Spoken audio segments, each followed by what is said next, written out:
Buckle up your pant legs and zip up your hats and prepare to eat ice cream until you explode. It's time for Sounds About Light, a podcast currently about Kingdom Hearts 358 Days Over 2. I'm Sam. I'm Drew. Got it memorized? Oh, God, you got me. I mean, how do you like that fucking title? But, I mean, do you have it memorized, though? Yes. Okay, good. I have it written down. Oh, good. Somewhere around here. That's helpful. Oh, here it is. This says Drex? Yeah, that's right. You got it. That was me rubbing two cough drop wrappers together. Hey, we're back in January. Yeah. I didn't lie. No, you did not. I did get COVID, if anyone's wondering why this was so delayed, but I am fine. You just took a little detour into Castle Oblivion and had to sit in a pod for a little while. That's right. My somebody was getting his memories tinkered on, so I passed out for 20 days. That's normal, though. And then obviously I forgot about the podcast because our memories were no longer linked, but I remembered again, and so we're here. That's right. Do you like that this video game is spelled 358 over 2 days, but it's pronounced 358 days over 2? Do you like that? Well, I wasn't aware of it, and I don't like it. Okay, perfect. Got that on the record. Okay, here's the thing. We watched the first, like a third or so, I want to say, of the 358 Days Over 2, I'm just going to call it days, movie, the cutscene movie from the HD collection. I have also been watching somebody play the game, so if there's anything worth mentioning, I will mention it. I think I have written down, 2 things that happen in the game that are worth knowing. Okay, cool. Excited to learn those things. People tell you that this game is worth playing. They are lying, but they will tell you that. Oh, really? I thought you said you thought this one was fun. It's okay. It's fine. Okay. The thing is, this one is they kind of tried to take the gameplay of Kingdom Hearts and put it just straight up onto the Nintendo DS. Oh. And it doesn't feel that good, and also it's very repetitive, which Nomura stans will tell you is thematically important, and maybe that's what he was going for, but I love to be generous to Tetsuya Nomura and his intentions, but that feels like a bridge too far for me. Yes, I mean, having a bad time as intended is still a bad time. Mm-hmm. So I don't think that's probably the case. But that's none of our business because we did watch the movie. We're meeting the organization arguably before we're supposed to. We're getting to know all of these weirdos. I mean, not really. I feel like we don't really see everybody in the movie. Yeah, you do see them all in a sick intro cutscene, but that's... Oh my god, the intro cutscene is good. It's a really good intro cutscene. Yeah.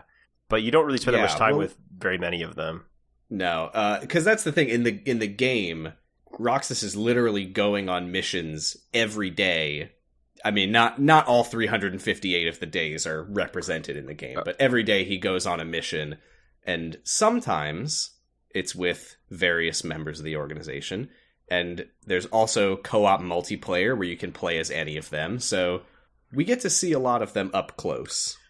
You know, I think this probably is the worst game because you shouldn't ever get to play as Vexen.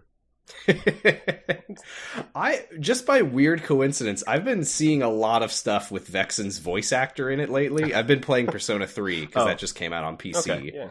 And every time I hear his voice, I just cringe. I really like his voice actor too. I don't mean that as an insult. I'm just like, that's the guy. I don't know if I could pull his voice back. I don't feel like Vexen's voice was that iconic or whatever, but maybe. Maybe I disagree, but also you didn't have to fight him 5,000 times. That's true. I didn't hear him go have at you or whatever he says. We start with I just wrote an organization member. I don't know who said this. We get an opening narration. It's probably Xemnas. It's got to be Xemnas. I can't believe I didn't write down who's talking. Yeah. But we hear about the pitiful heartless collecting the hearts, The rage of the Keyblade releases the hearts, and then the hearts gather in the darkness and come together and make Kingdom Hearts. Yeah, the rage of the Keyblade, huh? I didn't... The rage of the Keyblade. That was a concept that is new. And, if I'm not mistaken, never explored again. Okay. I don't know that that's ever come up since. Is that like I feel that to me felt like a translation thing. Maybe. Of some kind. We'll definitely keep an eye on Pissed Off Keyblade Watch, just in case. Yeah. If Sora ever gets really mad. If you told him he didn't keep a promise or something. Mm-hmm. But yeah, we learn in this opening narration that the goal of the nobodies in Organization 13 is to make Kingdom Hearts out of hearts by destroying Heartless and freeing the hearts so that they can have hearts. Yeah, and I actually understood that. That was like, okay, cool. That's a clear goal. Yes. I will say, it is very funny when you think about it from the perspective of all of the nobodies in the organization, and we don't really know this just yet, but it's not really a spoiler to say this. The nobodies in the organization, for the most part, turned themselves into nobodies on purpose, and then just immediately started working to undo it. Yeah. I mean, I guess because they're, like, scientists, sort of? Yeah.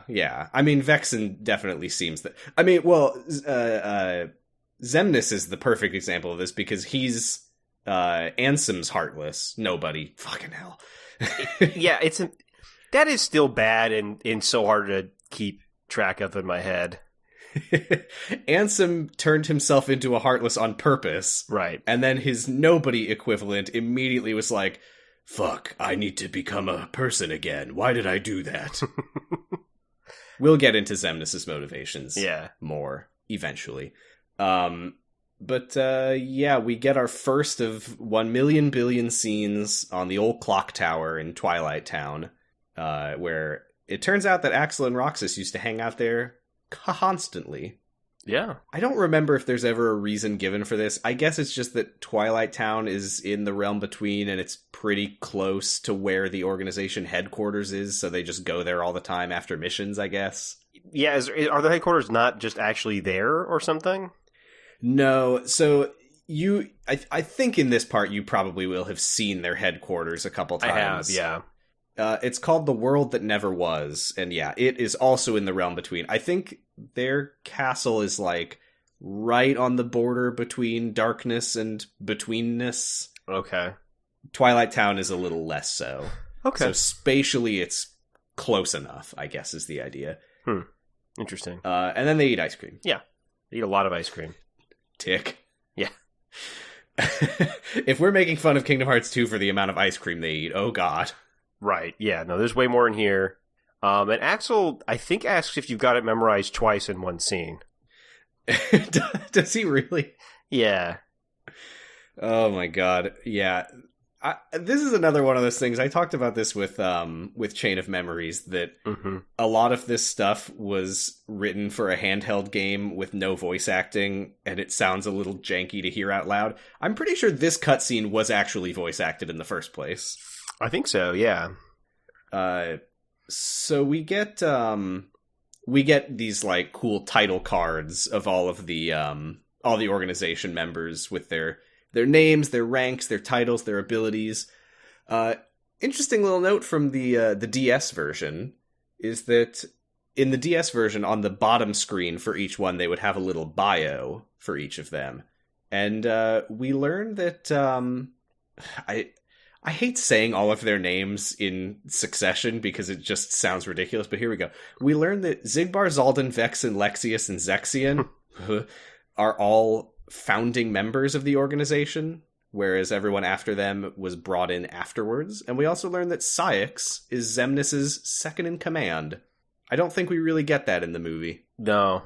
But just keep that in your brain, because there is some huge significance to that we'll get to later. Yeah, I think that's pretty much all I have to say about the title sequence. I had a couple things. I think one thing I pulled out is that Xemnas, I think, had a Roman numeral 1 after his name, which I was like, is that implying there's multiple Xemnases? Which maybe, I don't know, that could happen in Kingdom Oh my Hearts. god, this is the first Xemnas, the second Xigbar, the third Zaldin. Yeah. I don't know. I mean, we've seen that you can, lose your heart and then get it back, and the nobody still exists. So what if you keep doing that? Interesting. So I don't know. Could be. And my other notes are: I will never play Vexen. And then Demix with some big exclamation points because he played a sick. Well, you told me it was a sitar. I thought it was a guitar. Mm-hmm. And then also... It's a sick guitar, or a sitar for short. Yeah, right. Sick guitar or sitar. And then Lemix controls time, which seems a little OP if you ask me. Luke Sword. Oh. Was it Luke Sword? Okay. Luke Sword, yes. Is there a Lemix? Yeah. Well, this is something that I find personally interesting because... God, okay, no, I'm sorry. There's so much I have to say about Luke Sword. But the one thing I'll say for now, and I'll hold off on the rest of it, the one thing I want to say for now is the way that his power over time manifests is so fucking funny, which is that whenever you have a boss fight against him, instead of health bars, you just have a bar that ticks down and it's called the time gauge. I'm pretty sure that's all that it means. Weird. I don't know that his power over time has ever really come up in any other way. My power over time is time continues to move while you fight me. I can make time flow at the rate that it does. Have you ever seen time not moving? Well, that's because of me, man. You can't prove that I'm not doing it. He actually has a really doofy British accent where he's like, would you like to play a card game? Oh, okay. That's better. The first to run out of time is the loser. I lose. Yeah, what do they call him? Like the gambler of fate or some shit. Cool. Oh, yeah, that's worth talking about, is that every character has a dorky as hell nickname / title where it's like, Xigbar, number 2, the free shooter. What? I wish I could remember more of them. They're all really, really silly. I think Vexen's is like, the cold genius. I think that's right. Yeah, we should look those up. The one other thing that I want to say about all of this is that Xemnas is, because they all have like an affinity, Xemnas is nothingness, which I only bring up because there's so much of his dialogue that feels like he's winking at the camera where he's like, nothing matters, wink. Yeah, he wants you to know about his gimmick. He's very proud of it. And I'm like, I know, Xemnas, you're saying that you matter. I get it. Yeah. Well, it's just no one else is saying it, and he's starting to feel bad. Except he can't because he has no heart. Oh, yeah. We start on a reminiscence on day 255.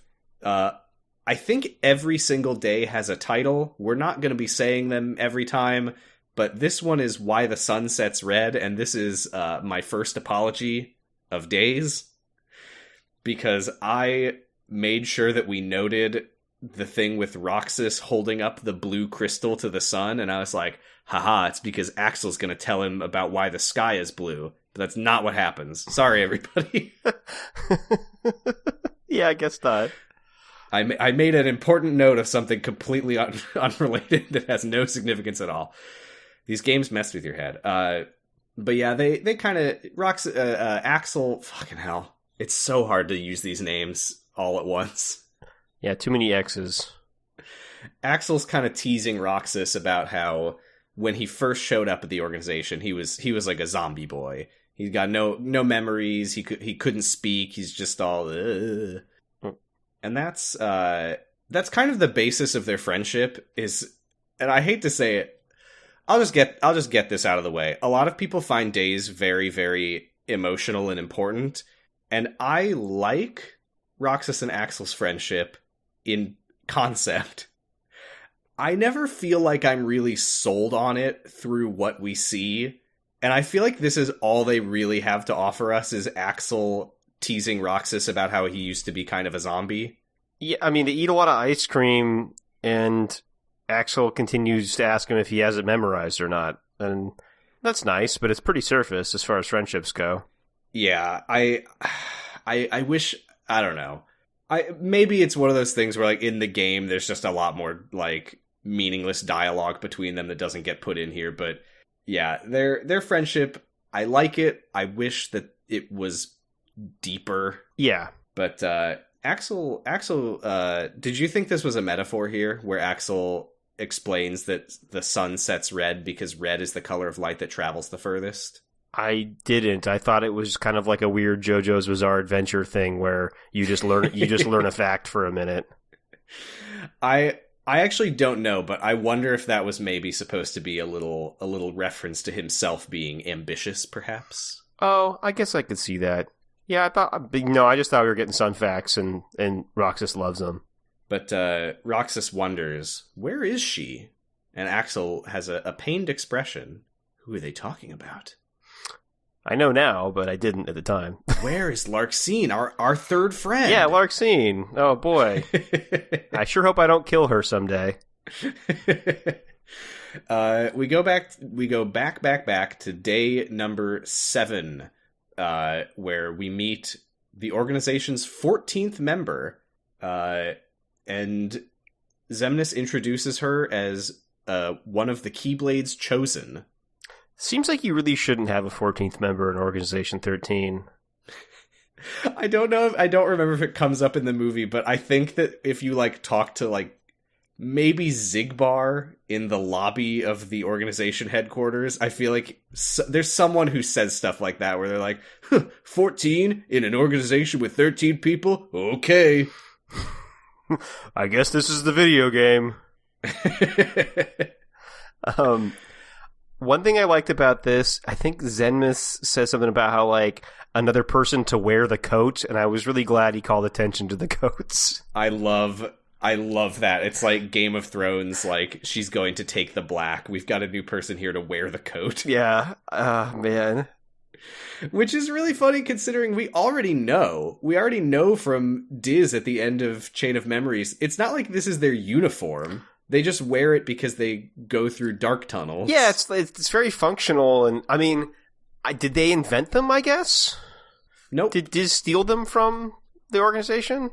Believe me, we will get black coat origin lore someday. Oh, good. Oh, good. A little bit. I will say, I can't tell you who invented them, but we will learn more about them. Okay. Why not? Roxas has a little tutorial now. He goes out on his first mission, where if God, this game is hard to talk about. We started at day 255, but we're going all the way back. So now we're on day 8. We're going to be moving forward from here. Okay, great.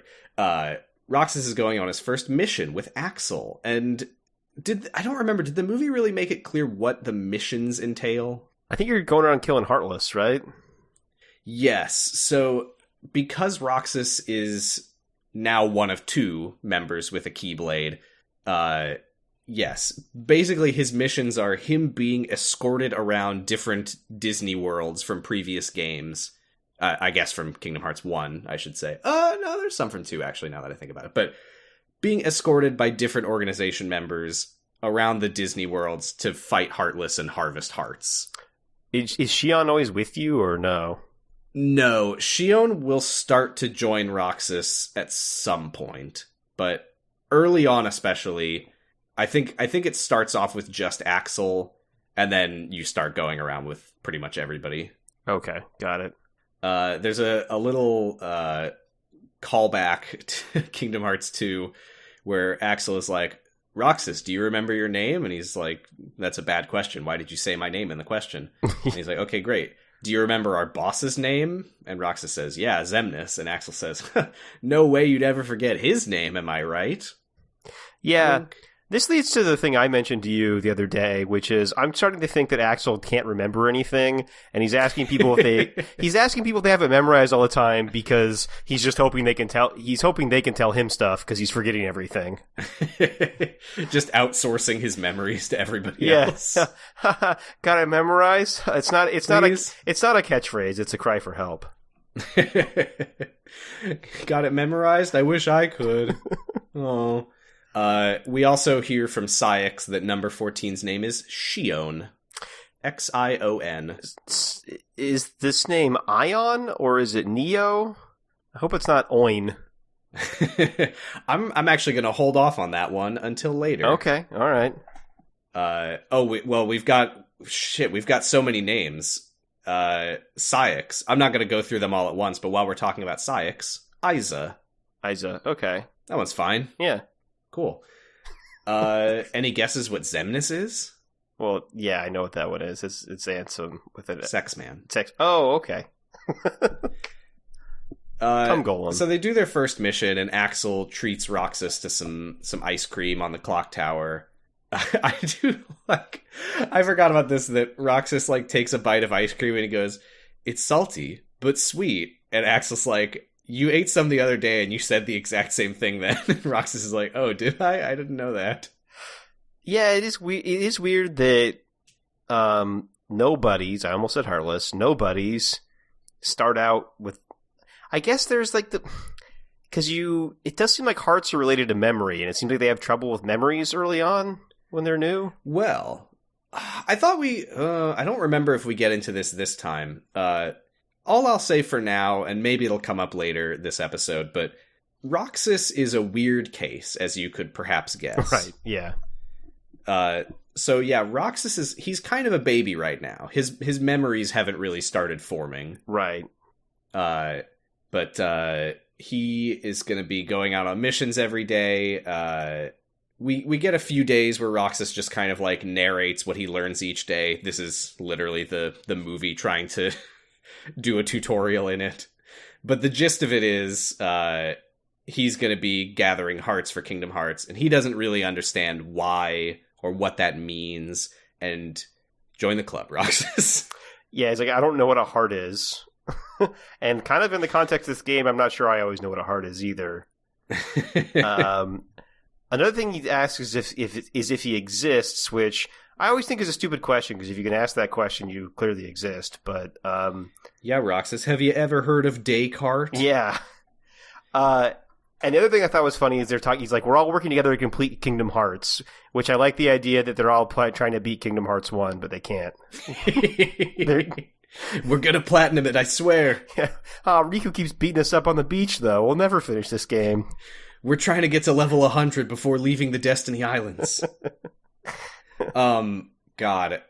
Oh, shit, what was I gonna say? Kingdom Hearts, hearts, light, dark. Oh, yeah. That's something that I never really get what they're getting at, because they say this a lot where it's like, I think Diz says this, a nobody does not truly exist. They say that a lot, and I just don't get why they say it. Because they do. I see them. They're talking. Yeah. They're right there. They're on my screen. I can see them. Look, there he is. Yeah. There's 14 of them now. Look at them. They're running around hitting Heartless with keys. Now they're eating ice cream. Look, the ice cream's, it's going somewhere. Yeah, and again, like, I guess it's maybe a definition problem of what they mean by exist. Maybe. I guess, maybe, I don't know. It's weird because, like, I can understand why Diz would say that if he's like, a nobody doesn't truly exist. It's just sort of an empty shell going through the motions of acting like it's a person, but inside it doesn't feel anything. It's just following a set of behaviors that it thinks it should. But I don't understand why the nobodies themselves would be like, we don't exist. Like, yeah, you fucking do. Yeah, you clearly do, and you clearly also maybe have feelings sometimes. Well, this is something, and we've probably addressed this before, but that's going to be a big question mark on all the organization stuff, is, do they actually not have feelings? And if so, or if they do have feelings, why do they keep saying they don't? Right. We're now on day 14. I think this is what we saw.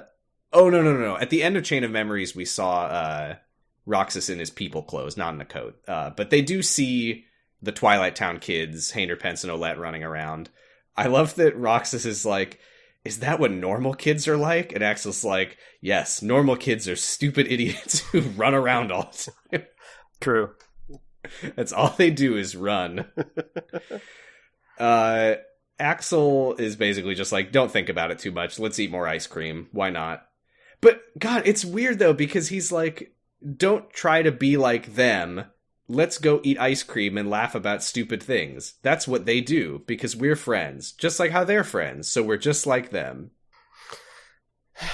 Yeah, well, this is just part of Axel's memory problems, I guess. I guess so.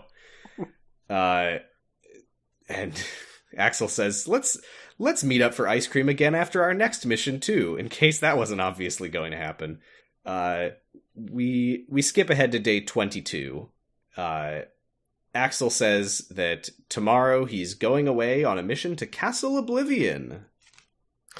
Right. Yeah, so I guess this is the start of his murder spree. That's right. He says, I hope I don't have to kill anybody, and I hope that I return with our good friend Larxene. Right. Roxas is kind of frustrated now because he feels like he's being kept in the dark about stuff. Yeah. Yeah, there is a lot of lying in Organization 13, or I guess they're not the nicest group. No. Roxas, after Axel leaves, finishes his ice cream and sees that the stick says winner on it. And I have a couple notes at this point from the game. Point number one is we never find out in the movie what the winner stick is. Yeah, I had that question, and I was assuming it was a gameplay thing and maybe not a story thing. I would argue that it's neither. Oh. They almost make it feel like there's intrigue behind it of like, what is that winner stick gonna do? What will it do? What will it do? What will it represent? It's literally, if you get a popsicle stick with winner on it, you can take it back to the ice cream shop and they'll give you a free one. That's all it is. Is that a mechanic you can do in the game, or it's just even... No, so in the game, at the end of every day, Roxas summarizes the day in a diary, which is just sort of like an optional summary thing if you want to check back on what's happened up to that point. Okay. And yeah, there's just one day at some point where Roxas is like, oh, after my mission, I asked the lady at the store what the winner stick is, and she said I can exchange it for a free ice cream. Okay. Okay, yeah, they gave that way more significance than it needed then. Yeah, I don't really know why the winner stick is so important. I guess it's supposed to sort of represent Roxas's loneliness, that he's like, oh no, Axel is gone, I have a free ice cream, but what good is a free ice cream if there's no one for you to share it with, I guess? Maybe, yeah, or just even Roxas doesn't understand stuff. Like, maybe they really do zoom on it and hold on it as if it's going to turn out in the end like, you get a heart. Like, I don't know. Yeah, I was assuming like, yeah, you like got like a sick new Keyblade or something. Pizza party. Yeah. You got the popsicle Keyblade. That'd be pretty cool.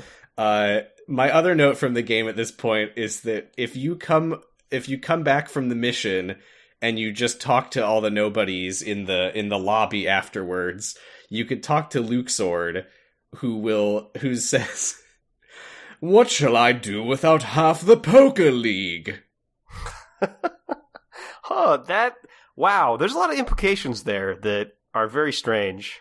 Yeah, I mean, if I remember correctly, 6 members go to Castle Oblivion, which either means that the Poker League is the entire organization, or it's like a couple of them. I think it's funnier to imagine that it's literally all of them now. Yeah, that's just that for whatever reason, we're not getting the scenes where they play poker every night, too. But they exclude Roxas, which is really fucked up. Yeah. While we're talking about him, would you like to know what Luxord's name is? Let me try to figure this one out. Okay, I need to write it down. Luxord. It is... Nope, got nothing. Yeah, me neither, because we still don't fucking know. Wait, what? Don't know. That one never gets answered? Oh, I think it's gonna get answered. Oh, okay. Oh, you mean like in Kingdom Hearts 4? Possibly Missing Link, which is coming soon. Wow. How Here's a little sneak preview of future Crackpot Corners. I think that Luxord might be one of the most important characters in the entire series. That seems nuts. I agree, but yeah, we don't know who he is. I can't wait to find out. Oh, boy. Sorry, just the implications are hitting me, and I'm... The implications that I was going to say nobody, this seemingly very unimportant member of the organization not only is going to turn out to be very important, but also is going to stick around, huh? Yeah. Yep, he's still a huge question mark. Where? Ooh, I scrolled. I lost my place. Here we go. Before Axel leaves, he gets a message from Ceyx, which Ceyx claims is from Xemnas, but it's implied to be kind of ambiguous whether it really is or not. But Ceyx tells him that there are traitors at Castle Oblivion, and it's Axel's job to dispose of them. And Axel kind of questions, like, is that order really from Lord Xemnas? And Ceyx doesn't answer. Yeah, I was like, well, you don't even want to, like, confirm that a little bit? You're just gonna go kill people on this guy's word? Okay, cool. Well, what I thought that kind of implied is that Axel knows that sometimes the orders that Ceyx gives him are not really from Xemnas, and he just doesn't care. Yeah. Interesting. Seems like a bad... We know that Axel's up to some shit. That's true. Yeah, I guess he just thought they were convenient to him or something weird. Yeah. So the next day, Demyx is sitting with Xigbar. I can tell you right now, we also don't know Demyx's name. Is that because he's really important? I have a personal theory that he is maybe the most important character in all of Kingdom Hearts. No. But that's to talk about a long time from now. What? How? I mean, I guess this is why I'm doing this podcast, because like people say stuff like that, and I go, well, I do want to know about that. It's the fact that it's the fact that we don't know his name yet, and that we know very, very, very little about him beyond that even. So, I don't know. We'll see. But those two members are the two that we don't know their names yet. Wow. We've also got Xigbar here. Braig. There, enjoy that. Okay, great. Something to hold on to. Thank you. I like that Xion is just, she's also zombie mode right now. She's just standing behind them, staring at them silently. Yeah, my note was that she's kind of just like a goth Kyrie. Yeah, she kind of is. And Demyx is like, man, it sure is nice here without all the loudmouths around. Which feels like a rude thing to say in front of Xion, but what does she care, I guess, at this point? Yeah, I guess so. I like that you're standing here and you don't know how to speak English yet.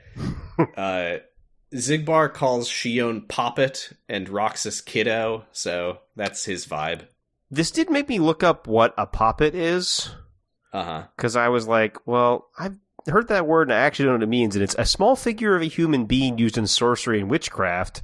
And I'm like, oh, okay, yeah, all right. That actually maybe makes sense.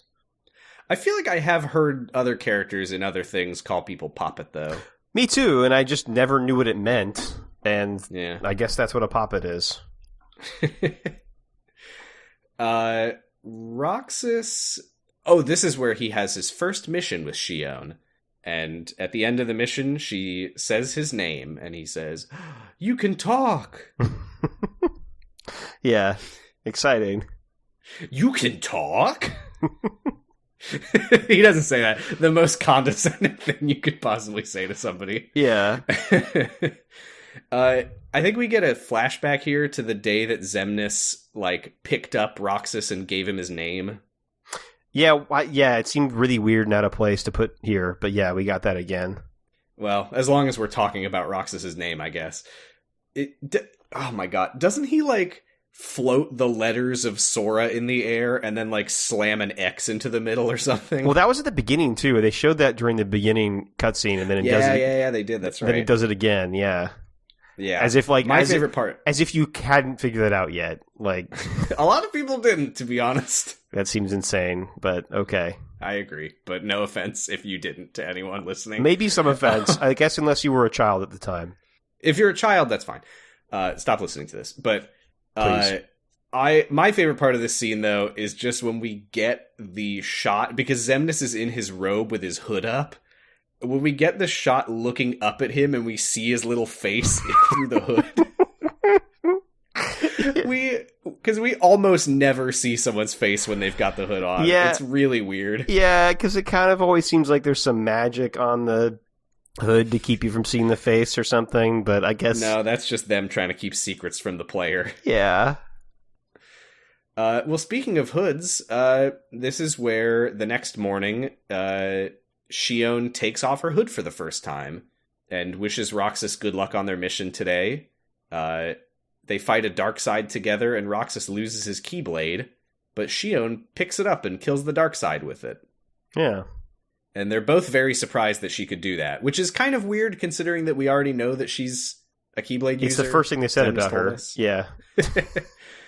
But Roxas says, "You've earned..." Guess what? You'll never guess. Oh, but I know the answer. It's ice cream. It's ice cream. It's ice cream. It's ice cream. You at home, it's ice cream. It is ice cream. I like that she takes a bite of it, and she says the exact same thing Roxas said, but the other way around, where she goes, "It's sweet and salty." Yeah. Yeah. This is what you say when you eat sea salt ice cream. I haven't done it. I probably will if I do it. Yeah, Roxas tells her about Axel and how he always eats the ice cream with Axel because they're friends. And Shion is like, "Could I be a friend?" And Roxas says, "Yes, you will be a friend. We will all eat ice cream together when Axel gets back." Hey, Sam, I just thought of a new segment. Okay. So after we do our Donald Duck impressions, great, we eat sea salt ice cream into our microphones until we're done. Okay, I don't have any. No, I know. Yeah, just next time. So wait, am I gonna, for the hour and a half that we record, I'm gonna have a bowl of melting ice cream on my desk? Well, no, we gotta make them into popsicles, obviously. And so I'll have a melting sea salt ice cream popsicle. Yeah. And then at the end of the podcast, we eat it in silence, and everybody. Wait, in silence, so they won't even hear it. No, yeah, everybody at home eats theirs as well. In celebration of recording well done. Yeah, we're all friends, and we're all eating ice cream. The icing on the cake. Yeah. That's what Axel... I don't remember if we said that. That's what Axel calls it. Yep. Which is weird, because it's ice cream. Axel, come on. Yeah. His brain is full of holes. This is so sad. I never realized before. It's a real tragedy, yeah. Axel, it's the ice cream on the cake. Come on. Yeah. The segment, the ice cream on the desk. Ice cream on the desk. Okay, grab your ice cream. The next day, Roxas asks Sayx about the rumor that everybody at the castle died. Yeah. And Sayx says, "Don't worry about it. It doesn't matter." Yeah, we're organization 5 now or whatever. It's fine. So Roxas goes on a mission with Xigbar today, and at the end he asks what happens when you destroy a Heartless, and Xigbar says, well, the heart goes and it becomes part of Kingdom Hearts. And Roxas says, well, what happens if you destroy a nobody? And Xigbar says, well, a nobody doesn't technically exist, so nothing happens. And I like that Xigbar just gets straight to the point. He's like, yes, Roxas, everybody at Castle Oblivion is fully dead and they're not coming back. Which I feel like is a lie, but, fine. I mean, we know that Axel survived because we see him in Kingdom Hearts 2. Yeah, I mean, I guess maybe lie is not accurate, but I think maybe Xigbar's just wrong about this. I like that he really doesn't seem too torn up about it, huh? No. Because even when Roxas is like, so Axel's not coming back? And Xigbar's like, that's right. What an asshole. Yeah. I mean, that's kind of their whole thing. I love Xigbar. He really is a shithead. Yeah, he seems great. Yeah. He goes back to the castle. Oh my god, I can't believe I haven't talked about this so far. When you do a mission in the game, I doubt that it ever comes up in the movie. When you do a mission in the game, at the end, it always says the same thing, which is once you've cleared the goal, it says RTC authorized. And RTC is a term that they use constantly, which means return to castle. Great. And they use it like it's military jargon, where they'll be like, all right, Roxas, we've finished, we've got our target, we're clear to RTC. They say it all the time. It's really, really dorky. Oh, Call of Duty was very popular at this time, and still. So apparently it is based on real jargon, which is RTB, return to base, but that doesn't make it less embarrassing when they say yeah, this isn't fucking Metal Gear. I don't, No, I'd say it's arguably more embarrassing knowing that it's based on real military jargon, come to think of it. Yeah, for sure. So Zigbar RTCs. Good. But Roxas, he RTGs, which is returning to ground, because he falls over. Right. He gets... what happens here? Does he have a vision of... I don't remember what... I wrote that he sees Axel, Shion, and Namine, but I don't really remember what I meant by that. Unfortunately, I watched this video a week ago, and my notes just say, did Roxas's heart just grow 3 sizes? So that doesn't help me. That doesn't help me at all. I think he just pictures them as he's falling over. I don't think that they're like together or anything. I think that's right. Never mind. Okay, no, my note does say I was just wondering if he went into a coma. Is that like when Sora comes back or something? I was wondering what was going on there. Shit. I had the timeline. I think I'll have a note when it matters. Mm-hmm. I think that this is like when Sora enters Castle Oblivion. That's what I was wondering if that's, because then they're connected again or something. Yeah, because there is a canonical timeline. Oh, yeah. I have it here in a second. The next day, it's day 27, for the record. This is where we see, once again, Roxas's dream that we saw at the beginning of Kingdom Hearts 2, where he meets Xemnas at the Dark Margin. We get the classic... Who are you? I'm all that's left. Maybe I'm all there ever was. I meant your name. But there's a little bit of new stuff here. Xemnas tells Roxas, you've been with us for 6 days now. The time has come. And then he takes off his hood and he says something, but we don't hear what he says because Nomura loves to do that. Right, yeah. So this is where we see that Roxas is unconscious in his bed. I guess Zigbar was wondering what was taking him so long and popped back to Agrabah. Right. I don't think I mentioned that they were in Agrabah. All right. Well, hopefully, yeah. I mean... but yeah, they retrieved Roxas. They R'd him TC, and they put him in his bed, and he is unconscious. Xemnas is talking to Saïx. He's like, is he ever going to wake up? Saïx says, well, he'll wake up if the hero loses all of his memories. This is where... I wrote down, Nomura has given us an official timeline.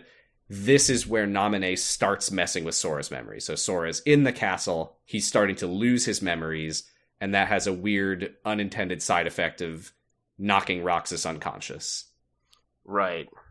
The timeline also canonically tells us how long Sora spent in Castle Oblivion, which is a whopping 25 days. Yeah, that seems crazy. But, it doesn't seem like it'd be that long. Time gets very weird in these games, you'll find. Yes. But also, maybe they legitimately just spent 25 days in the castle. Just going into Wonderland and eating whatever fruit they find on the trees. Shrinking and growing. Yeah. In fake Wonderland, but yeah. Right. Eating memories of food. Yeah.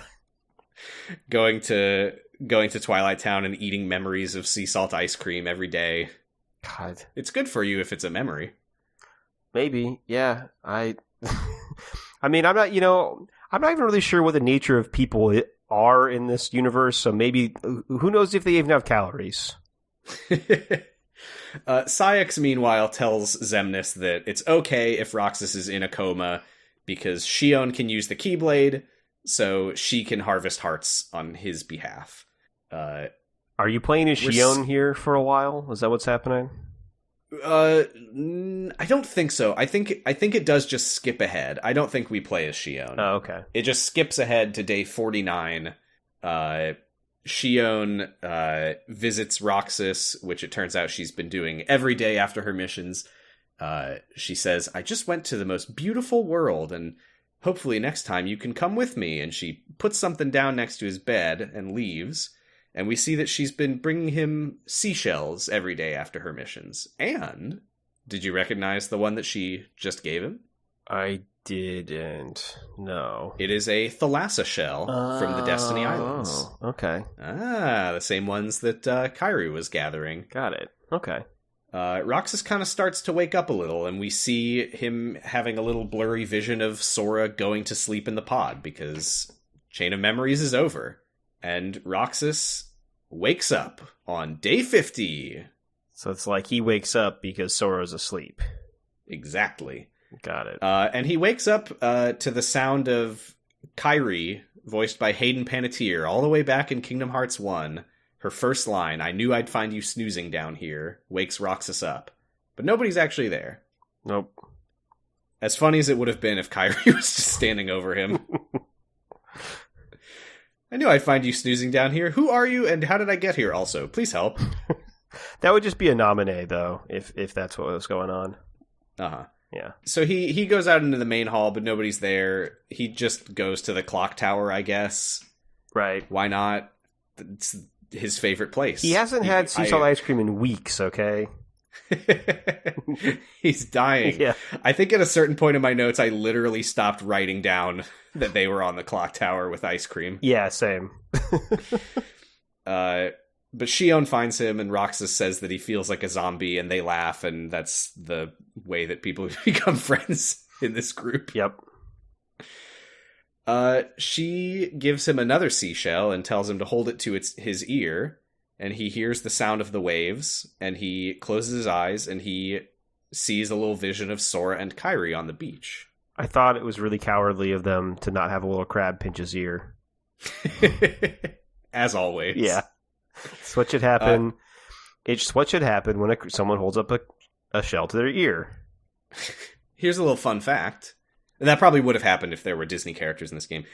I mean, I guess there are in the actual game, but I don't think any of them appear in the movie. Here's a fun fact. Namine's name means sound of the waves. Huh. Ah. I guess Nomura just loves his beach vibes, I guess. He really does. The next day, Roxas goes to the clock tower, but nobody else is there. I don't know what the significance of that is supposed to be. Maybe it makes sense in the game. I don't know. Yeah, right. Yeah. on the lower screen, it says, like, this is important because... I can't finish that sentence because I don't know what it says. I have no idea. Yeah. But we skip ahead. It's day 71 now, and Roxas is doing his missions, and Axel bumps into him, and Roxas is like, "Oh my god, Axel, I was so worried about you that you were dead," and Axel says, "No, you weren't. Right. You can't." Yeah, because you don't feel anything.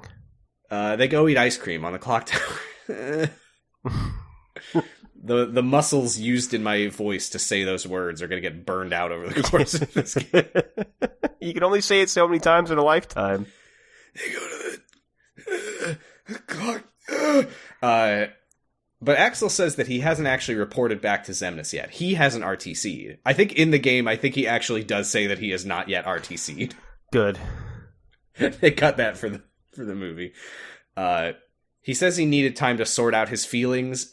I actually don't know if that's him being ironic or if this is him referencing the fact that he's kind of starting to get feelings, because he said that in Chain of Memories. Right. Yeah. And he was like, "Oh, I'm enjoying this." Yeah, which was a big clue.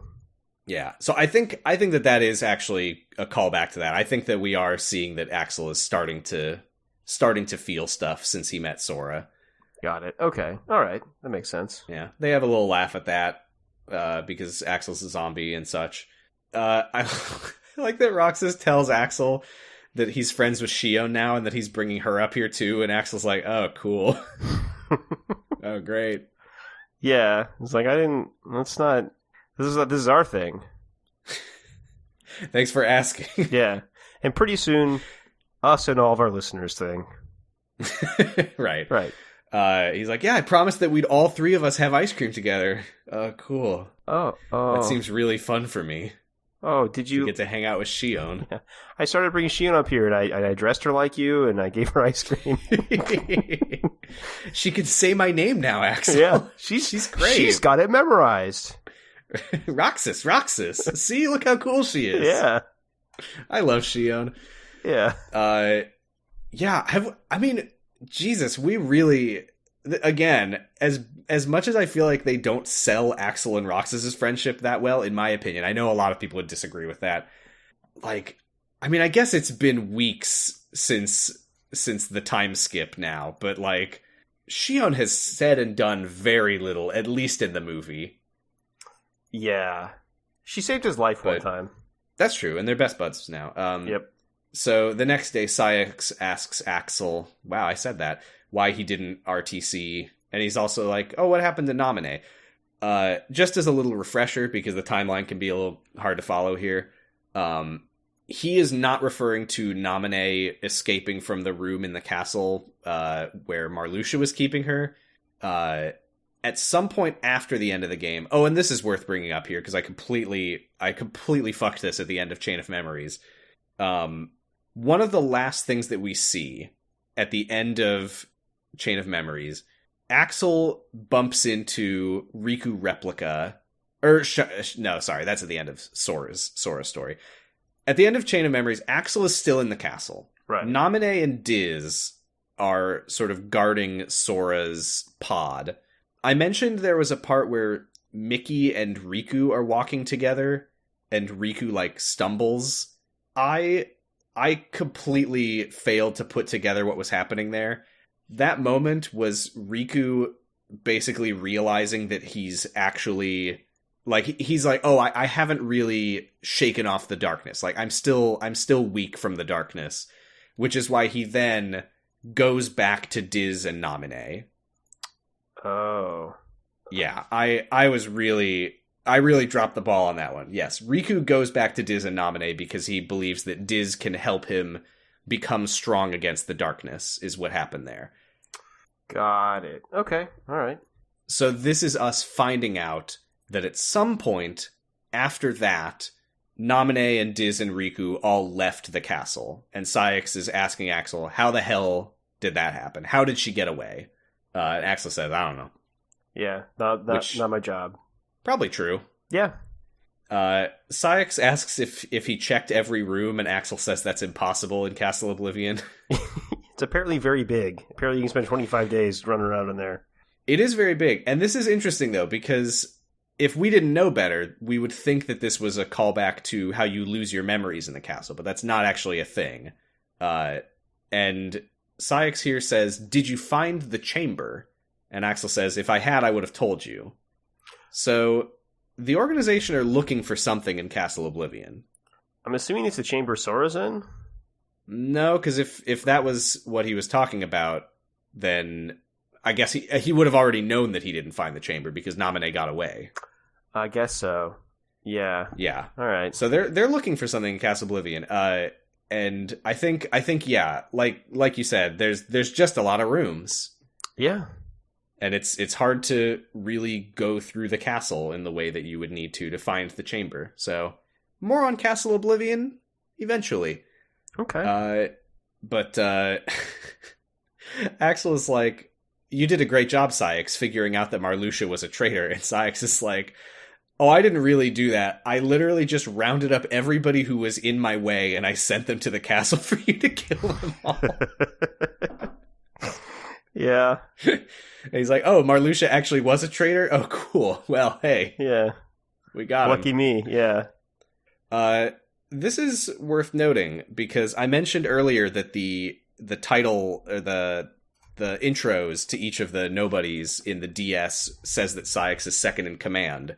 And this is another moment where you kind of have to wonder why he is, because in the numbers, which supposedly are their ranks, Vexen, Lexaeus, and Zexion all outrank him.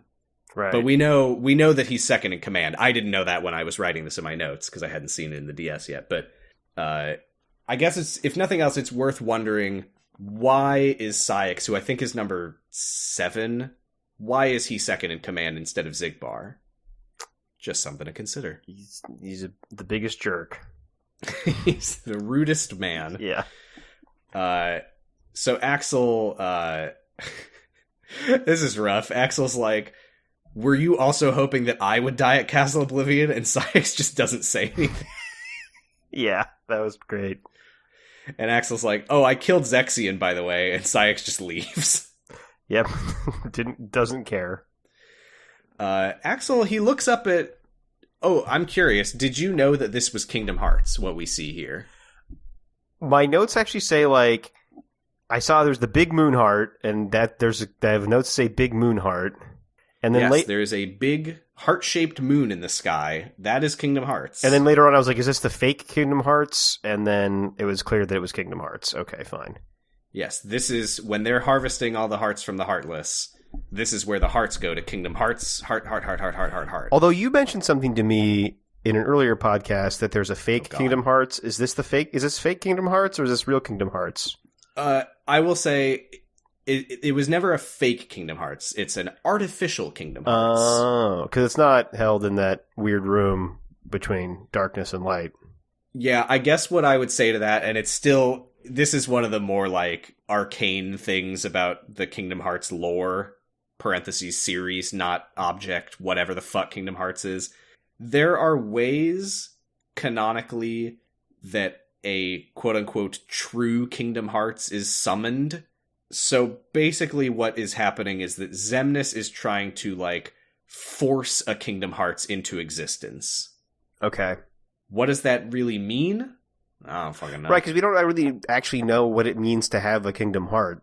Not really, no. It's just like there's a bunch of hearts in one place, and something happens then. My best guess is that if you make one of them moon hearts in the sky, whether it's an artificial one or a true Kingdom Hearts, there's some way to, like, interact with it, maybe go inside of it, maybe, and if you do that, it grants you immense power, control, knowledge, something. That's my best guess. We don't really know yet. Well, it's pretty clear that they don't actually know either, because fucking Ansem thought it was going to give him power, and instead it smoked him, so... Yeah. It truly did smoke him. Yeah, but yeah. Kingdom Hearts as a concept is still fairly mysterious, and I honestly don't know if I expect to ever really get into what it is and what it does. It might be one of those things that it's better left mysterious, but we'll see. Yeah. But yeah, Axel looks up at Kingdom Hearts in the sky and he says to himself, I moved things along just the way you wanted, at least for now. I assume he's talking to Saïx, but maybe he's talking to Kingdom Hearts. Oh, I assumed he was talking to Saïx, but I guess I don't know. This is where in my notes I literally just started writing ice cream. That means they're eating ice cream on the clock tower in Twilight Town, for short. Yeah. Was this the one, though, where there was the really weird continuity error?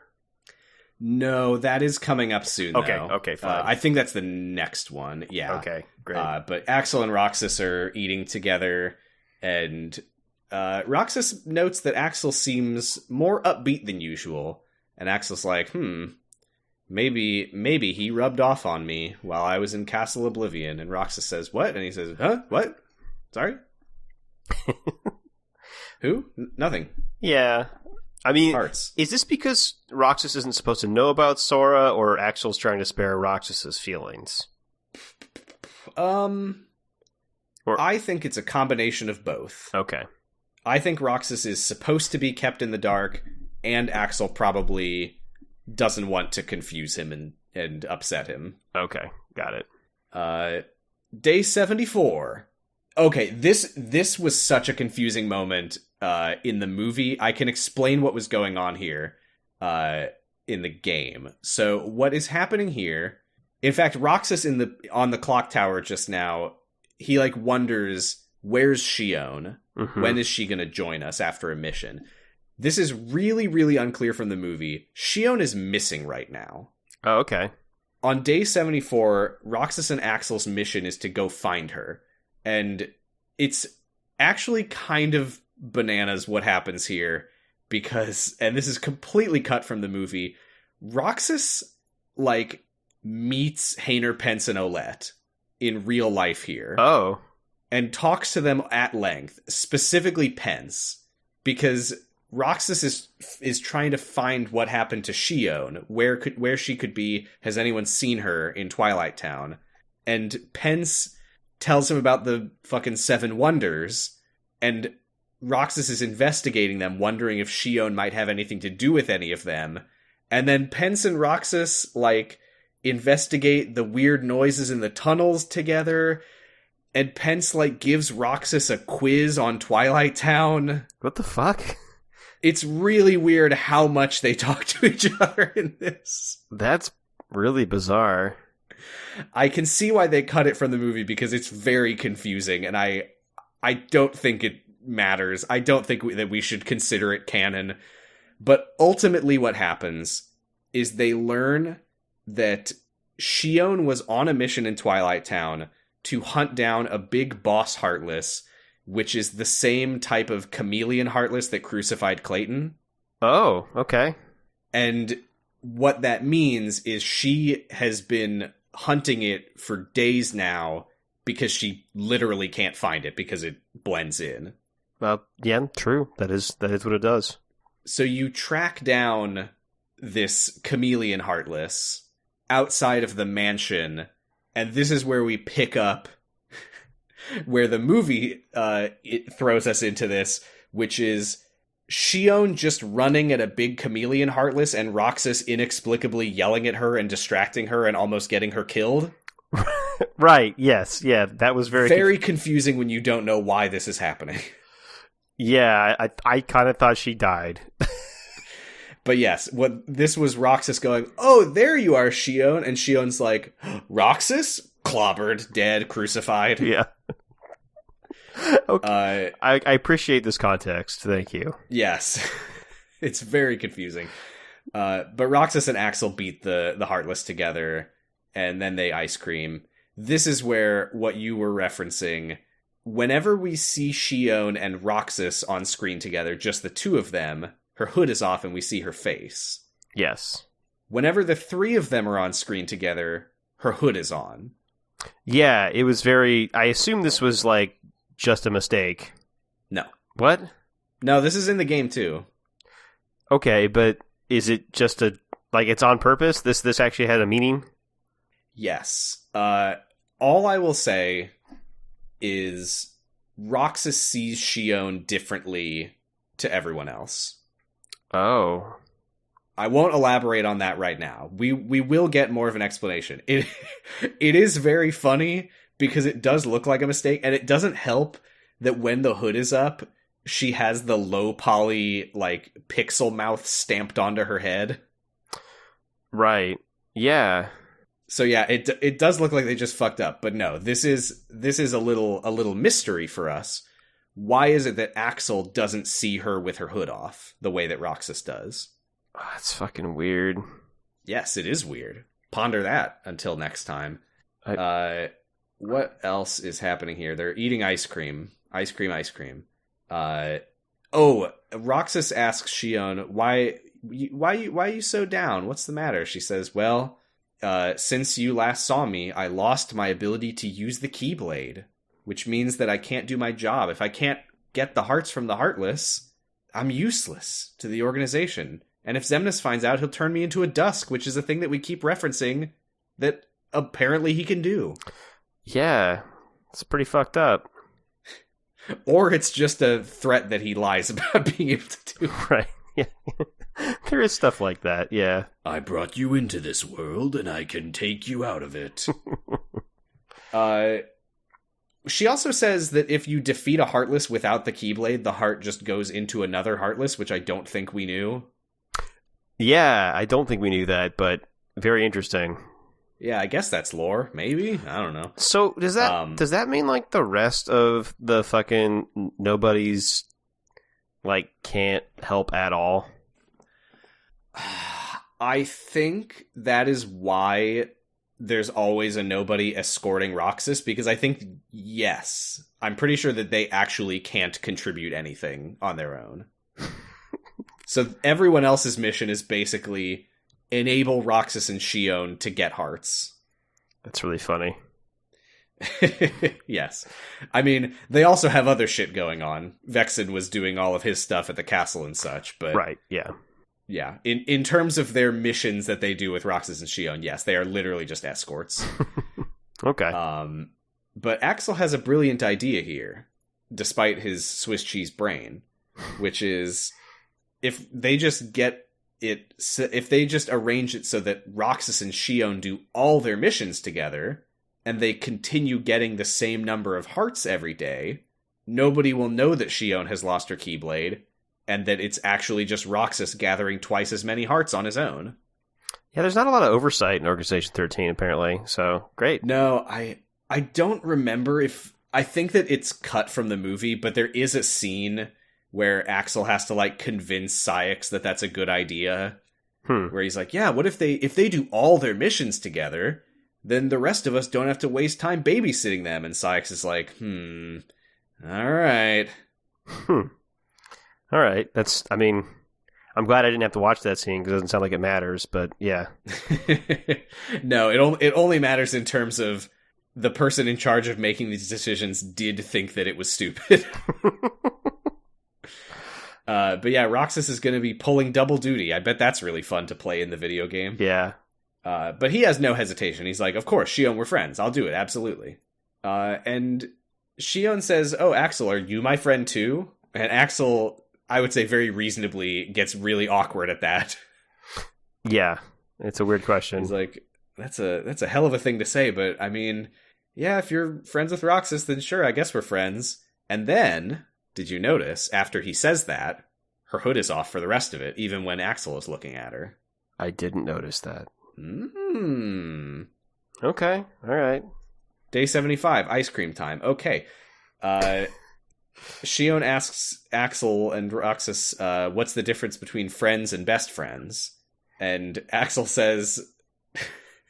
This is a very weird scene, because Axel is like, well, I guess best friends are just like friends, but even more. And Shion's like, wow, you're really smart, Axel. How do you know that? And he's like, I don't know.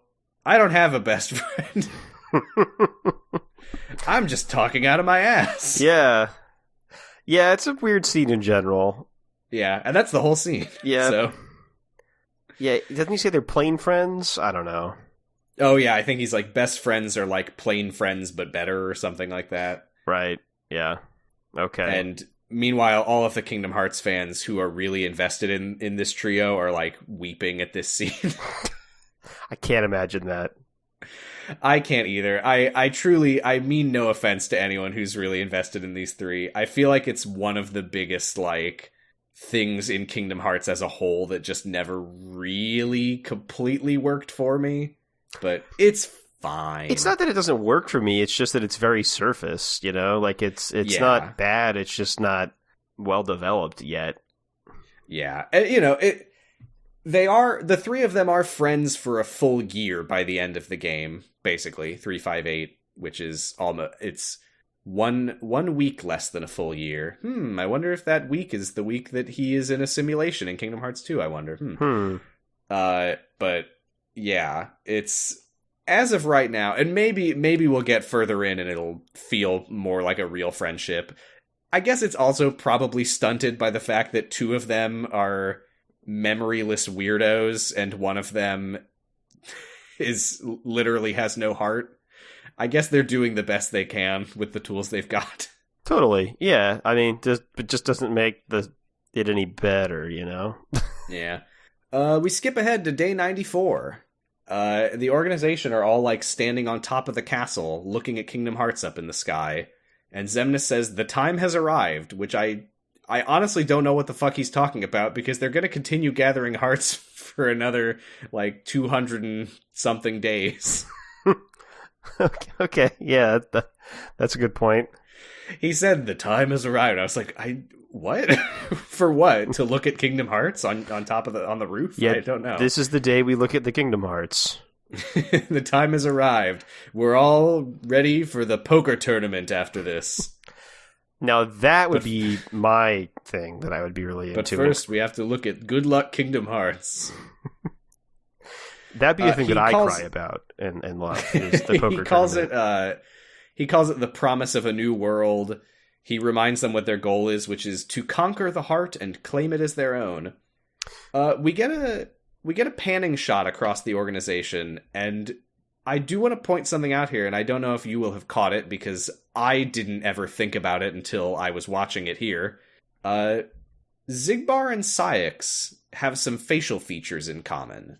They both have scars, they both have yellow eyes, and they both have pointy ears. Xemnas also has yellow eyes and pointy ears. Yeah, I had noticed that. I never really thought about it until now, but I'm writing that down. Keep an eye on that. Okay, will do.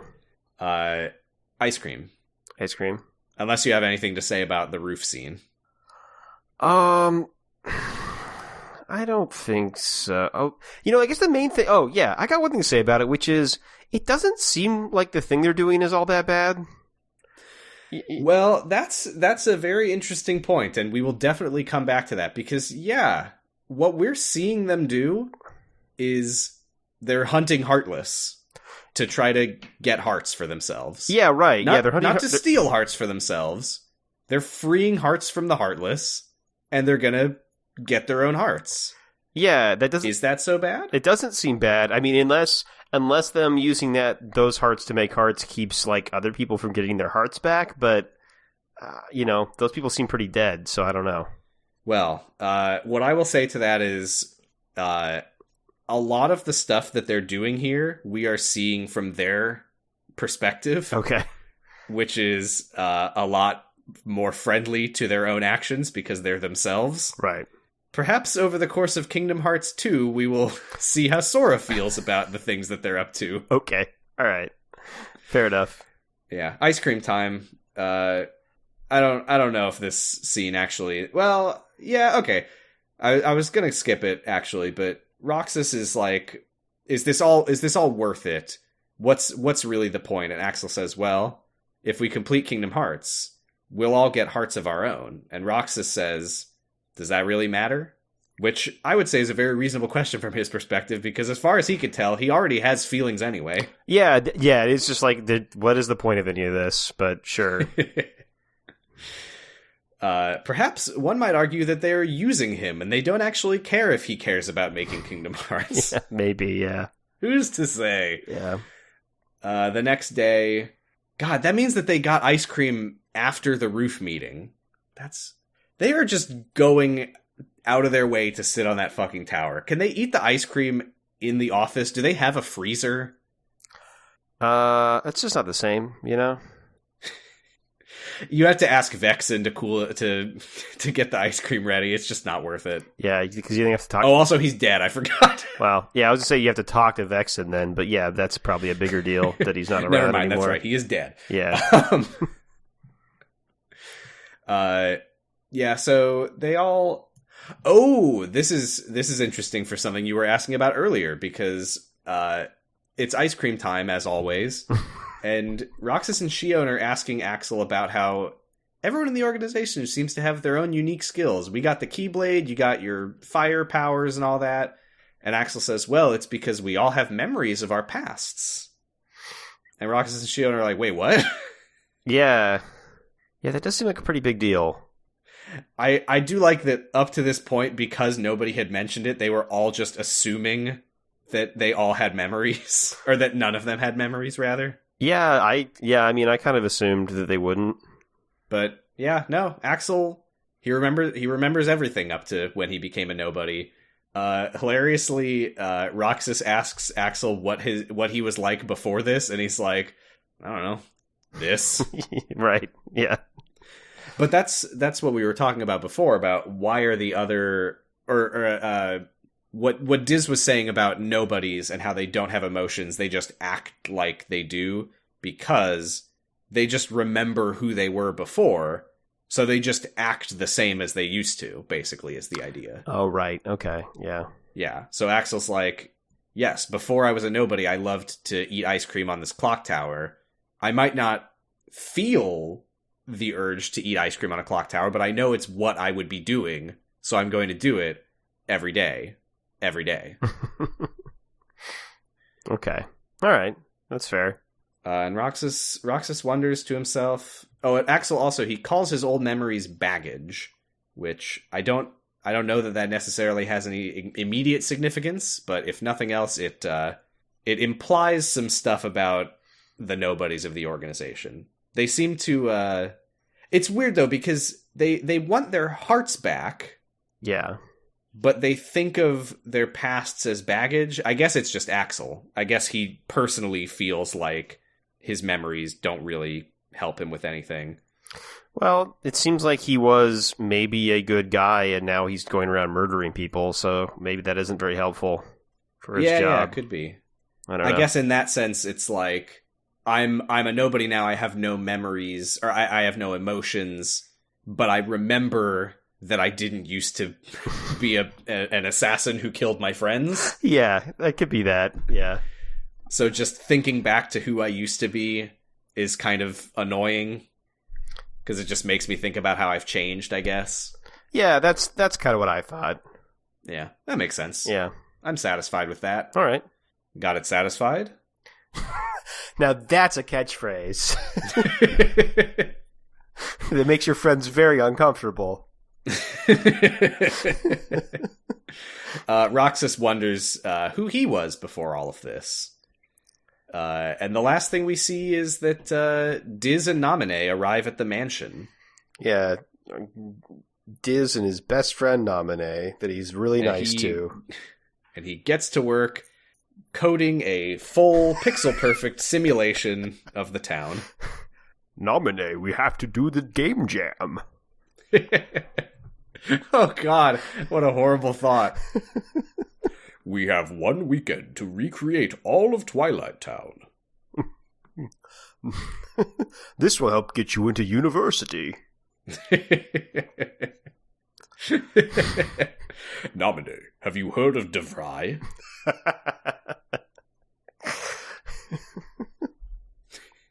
If you get your heart back, you can go to DeVry. DigiPen, that's the one that I meant. Anyway. That's fine. DeVry works too. That's Demix's old name. Oh. Devrix. It's just an ad for DeVry. Anyway, that's the first part of 358 Days Over 2. Yeah, it was alright. I don't know. There was a lot of fucking ice cream. It's a weird one because what we're watching in the movie is basically everything that happens after each day's mission, which for the most part is them going to the top of the clock tower and eating ice cream. Right, yeah. No, I understand this isn't exactly how it's meant to be consumed. No. It's meant to be consumed on a stick atop a clock tower. With your friends at the end of a podcast. That's right.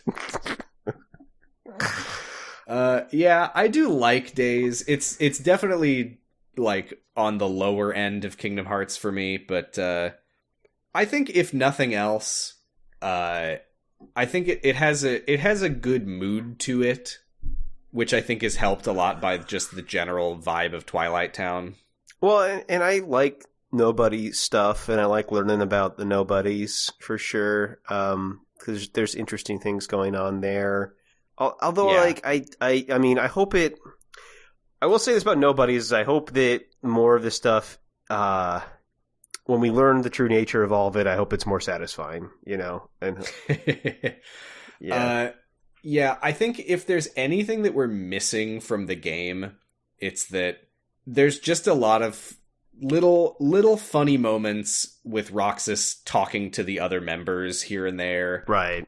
The Poker League thing is a great example of that. Also, and I can't believe I forgot to mention this, there is a Moogle in a black coat. What? There's a Moogle in a black coat, and it's like the store before your missions in the lobby. You talk to a Moogle in a black coat, and I think it literally says, "My name is not important, Kupo." Oh wow, Moogles.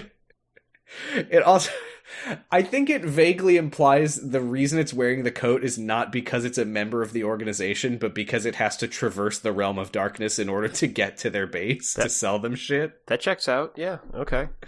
Yeah, it's a very lore-friendly Moogle in an organization coat. Great. You know, yeah. You know, one thought I had is that a lot of stuff of the nobodies kind of makes me think of Data in Next Generation. Where Data spends a lot of time being like, I don't have emotions, but then doing things where you're like, well, it sure seems like you have emotions, buddy. And, I mean, eventually he gets an emotion chip, blah, blah, blah. But, like, it does feel like the nobodies are doing a similar dance as Data. Well, perhaps it's a fake it till you make it situation. Yeah, I guess that's what Data was doing. If you act like you're really happy, you'll get really, really happy. Yeah, and then you'll get to do, like, a fun musical episode, maybe, or something. Does Data get to do a fun musical episode? I feel like there's one where he's singing and dancing, but I don't know. Oh, that's good. I've only seen maybe like 3 or 4 episodes of Next Generation. Oh, it's good. It is good. I do like it. Someday I'll do a podcast about it. Okay. Okay, that's good.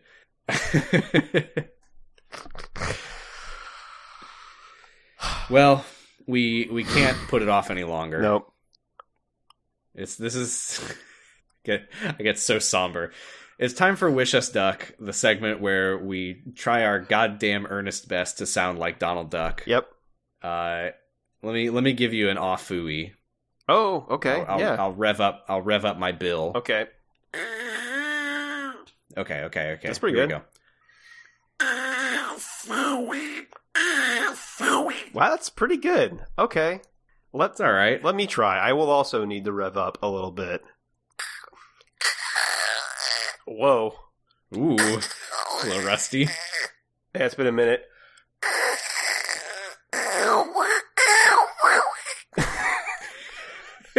This is great, though. You got your Discord settings just right, and I can hear all of this now. Yeah, I'm going to try one more time.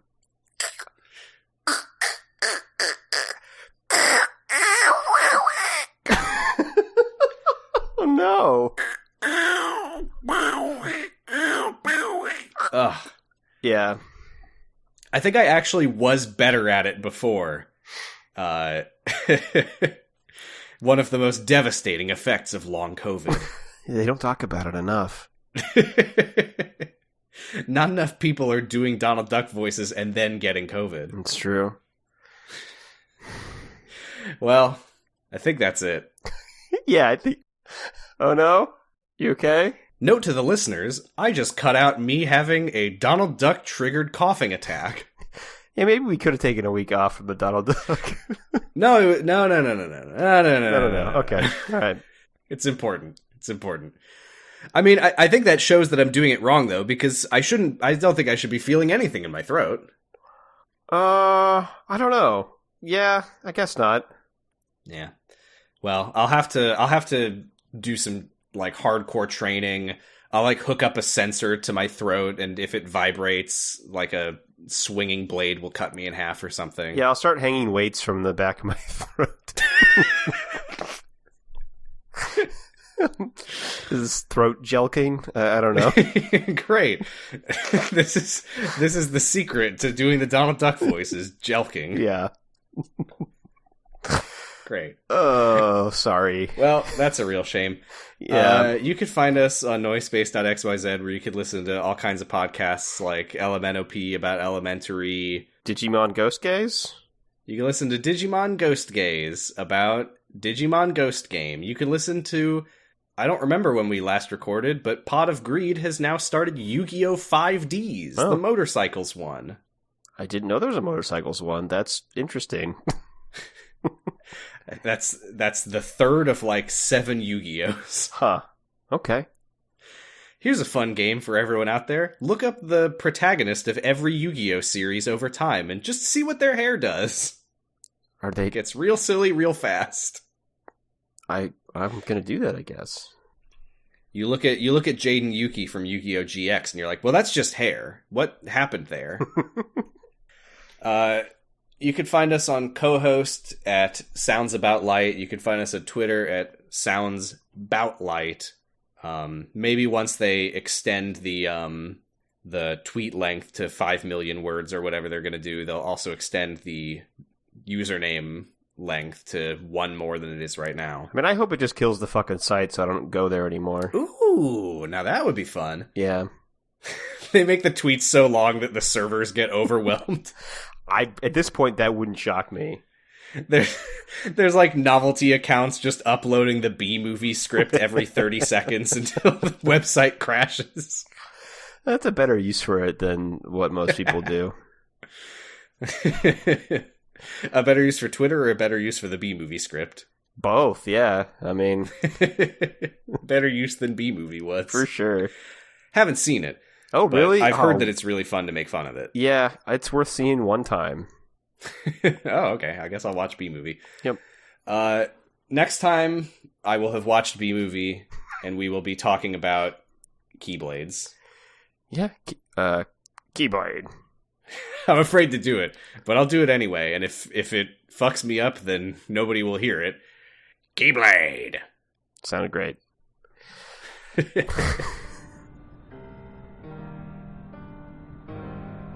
The time has arrived. And at long last we see before us the great collection of hearts. Hearts full of rage, hate, sadness, and bliss. Shining down upon us is the crystallization of all hearts. Kingdom Hearts.